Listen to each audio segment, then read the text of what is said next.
অপরাহ্নের সূর্যতে তোমাদের সকলকে স্বাগত। কেমন আছো সবাই? সর্বশক্তিমানের কৃপায় আশা করি তোমরা খুব খুব খুব ভালো আছো।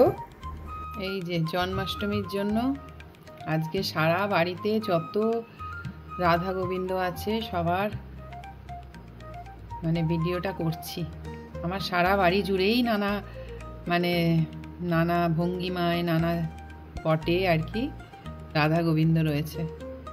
এখানে গোবিন্দ একা, এগুলো সব হচ্ছে আমি যেহেতু রাধা গোবিন্দর খুব ভক্ত আর বাড়ি সাজাতে খুব ভালোবাসি, ঘর সাজাতে ভালোবাসি, এগুলো সব আমাকে সব আপনজনেরা আর কি ছোট ছোট উপহার দেয় আর কি। সেই উপহারগুলো সাজিয়ে সাজিয়ে রেখেছি। সেইগুলোকেই আজকে জন্মাষ্টমীর ব্লগটার মধ্যে যত রাধা গোবিন্দ আছে আমার বাড়িতে সব আমি আর কি ক্যামেরা বন্দি করছি। তোমাদের সাথে শেয়ার করে খুবই ভালো লাগে। এই আর এক রাধা গোবিন্দ দুলছে গাছের সাথে, দেখেছ? আর ইনি তো একেবারে আমার বাড়ির একদম মধ্যমণি হয়ে বসে আছেন। ইনি তো আছেনই।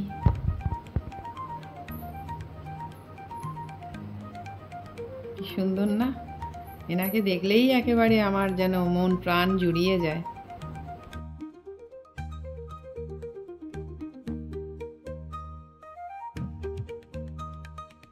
জন্মাষ্টমী মানেই তো তালের নানা রকম ভোগ। আগেই তালের ক্ষীরটা করে নিচ্ছি, এরপর তালের বড়াটা ভাজবো। নারকেল নাড়ুটা কাল বানিয়ে রেখেছি, আর তালের বড়া ভাজতে ভাজতে পাশে পায়েসটাও করে ফেলবো। এবারে জন্মাষ্টমী ভাদ্র মাসের শুরুতেই হওয়ায় বাজারে প্রচুর তালের যোগান দেখলাম। গত বছর ভাদ্র মাসের শেষের দিকে পড়েছিল বলে মনে আছে, সে তাল পাওয়াই যাচ্ছিল না। একটা তাল 150 টাকাতেও বিক্রি হয়েছিল। আজকে জন্মাষ্টমী, সকলকে জন্মাষ্টমীর শুভেচ্ছা জানাচ্ছি। শুভ জন্মাষ্টমী। আজকে তো তিথিটাই খুব সুন্দর। আজকে আবার লোকনাথ বাবারও জন্মদিন।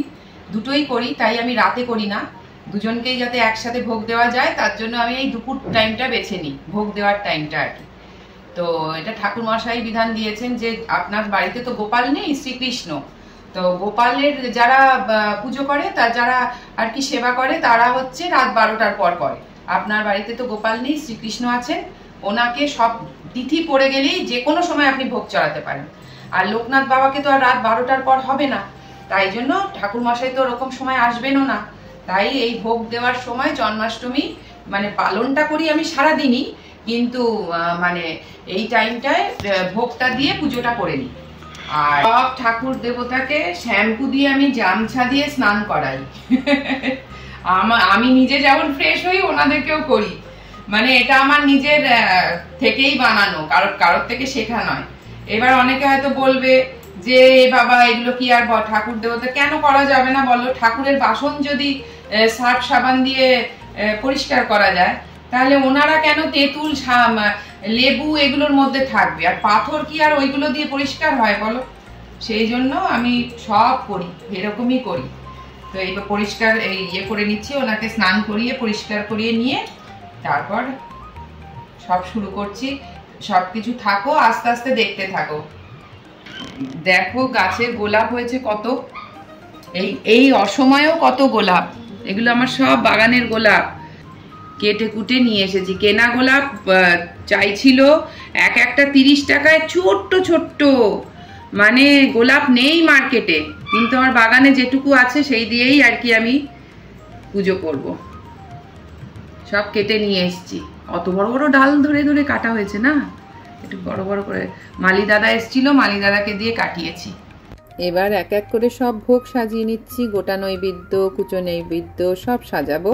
আর হ্যাঁ, তালের গল্পটা তো করতে করতে মাঝপথে থেমেই গেল। বলছিলাম যে গত বছর ভাদ্র মাসের শেষের দিকে জন্মাষ্টমী পড়ায় একটা তাল 150 টাকা করে বিক্রি হয়েছিল। আর তালের কোয়ালিটিও ভালো ছিল না, কেমন একটা তিতকুটে স্বাদ। এবারে কিন্তু বাবা 40 টাকা করেই পেয়ে গেলাম। খুব ভালো তালগুলো জানো। 4টে কিনেছি, একটা ক্ষীর করেছি, আর 2টো দিয়ে বড়া করলাম, আর একটা গোটা 5 রকম ফলের মধ্যে সাজিয়ে দিলাম। আমার এই পুজোর আয়োজন করতে কি যে ভালো লাগে, কি যে পরম তৃপ্তি পাই। জানো তো, এই পুজোর আয়োজন, ঠাকুর সাজানো সব ছোট থেকেই না মায়ের কাছে শিখেছি আমি। ছোটবেলায় জ্ঞান হতেই দেখেছি মা কি সুন্দর আলপনা দিত, ছোট জায়গার মধ্যে এত সুন্দর সাজিয়ে পুজোর আয়োজন করত। আজকে নীল পরেছি কেন? শ্যামের পুজোতে শ্যামা রঙই পরেছি, কারণ উনি তো শ্যাম সুন্দর, সেই জন্য ওনার পছন্দের কালারই পরেছি। আর একটা গানও করি, বুঝেছো তো? श्याम सुंदर मेरे मन मंदिर में आओ, रूप ज्योत राधा को दिखलाओ, मेरे मन मंदिर में आओ, श्याम सुंदर मेरे मन मंदिर में ইচ্ছা হলো তাই একটা গানও করে ফেললাম। চলো। জন্মাষ্টমী হলো ভগবান বিষ্ণুর অষ্টম অবতার শ্রীকৃষ্ণের জন্মতিথি উপলক্ষে পালিত একটি বাৎসরিক হিন্দু উৎসব। এই উৎসবের মূল তাৎপর্য হলো পৃথিবীতে ধর্ম প্রতিষ্ঠা এবং অধর্মের বিনাশ। এর পেছনে বেশ কিছু গুরুত্বপূর্ণ দিকও রয়েছে, যেমন অশুভ শক্তির বিনাশ। শ্রীকৃষ্ণ অত্যাচারী রাজা কংসের কারাগারে জন্মগ্রহণ করেছিলেন। তার জন্মের উদ্দেশ্য ছিল কংসের মতো অশুভ স্বৈরাচারী শক্তির বিনাশ করে পৃথিবীতে শান্তি ও ন্যায় প্রতিষ্ঠা করা। জন্মাষ্টমী এই ঐশ্বরিক উদ্দেশ্যকে স্মরণ করিয়ে দেয়। ওম বাসুদেবায় নমঃ। এতে গন্ধপুষ্পং গোপীবল্লভায় নমঃ। इति गंधवसं गोपीवल्लभाय नमः। नमः भंग तस्मै वंशं नमः भंग। जय जय कृष्णचंद्र दैवकी नंदन, भक्ति भावे बंदिलाम আমি ও দুটি চরণ। জন্মাষ্টমীর ব্রত কথা করিতে রচনা। এই যে রিকো, ও কিন্তু দেখছে সব, কিন্তু বার করতে পারছি না। ওম স্বস্তি নন্দস্বা স্বস্তি শান্তির জল, শান্তির জল ওকেও দিয়ে দাও, ওকে দিয়ে দাও। শান্তি ওম শান্তি ওম শান্তি গোপালয় শান্তি ওম রাজবন্দি শান্তি সর্বস্ব মহাদেব। এই পাটা ইয়ে কর। স্বস্তি নন্দস্ব বিশ্ববেদ স্বস্তি নগর ওম মহাদেব। ওর মুখে জল লেগে গেছে। কুই কুই না না, ও বেরোনোর জন্য করছে। জল লেগে দিলে কুই করে উঠলো।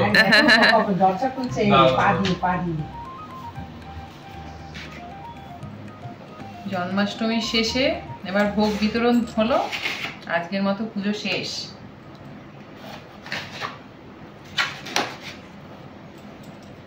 ভোগ দর্শনে দুর্ভোগ কাটে, আমরা সবাই জানি। আমার সব বন্ধুদের জীবনের সব দুর্ভোগ যেন কেটে যায়, সব অশুভ শক্তির বিনাশ হোক। তোমরা যারা এতক্ষণ ধরে ভিডিওটা দেখছো তাদেরকে অনেক অনেক ধন্যবাদ জানাই। নতুন পুরনো সব বন্ধুদের অনেক ভালোবাসা। আমার কষ্ট করে বানানো ব্লগগুলো কেমন হচ্ছে জানাতে ভুলো না কিন্তু।